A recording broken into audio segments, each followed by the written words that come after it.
Red and Speak Now, you know, those were obviously country albums, and you have that familiar audience. When you went in to make this album, 1989, was it already, I'm going to go in, I'm going to make a pop album, or was it something that just kind of happened, you know, naturally, where all of a sudden you were hearing yourself pick certain songs where it was like, you know what, I'm going to go in this direction?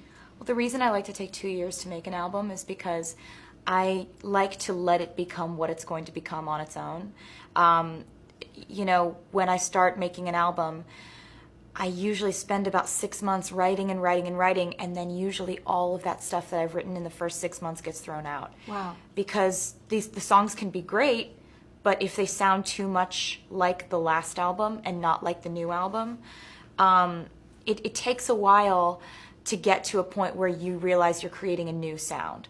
And so for this one, I had a feeling that it would end up being a pop album, but I didn't know if I would be inspired, you know, to make it more acoustic, or inspired to, you know, make it a country album again. I had no idea the way it was going to go, but in the end, it ended up being completely sonically cohesive. It's got its own sound. It is a pop album. I wanted to be very honest about that, and it was really just an artistic decision, and I just have to follow those artistic impulses. So it did happen organically. It was did. Okay, that's amazing. Because, you know, you've had crossover hits. You've had songs, like I said, that you've done, even though they were country albums, they had hits on there that just ended up, you know, working for both genres.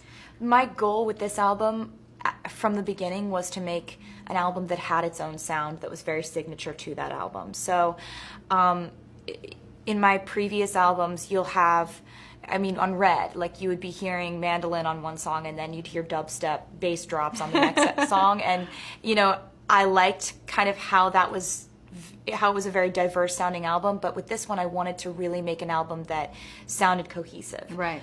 So this really came together well, and I think it accomplished that goal.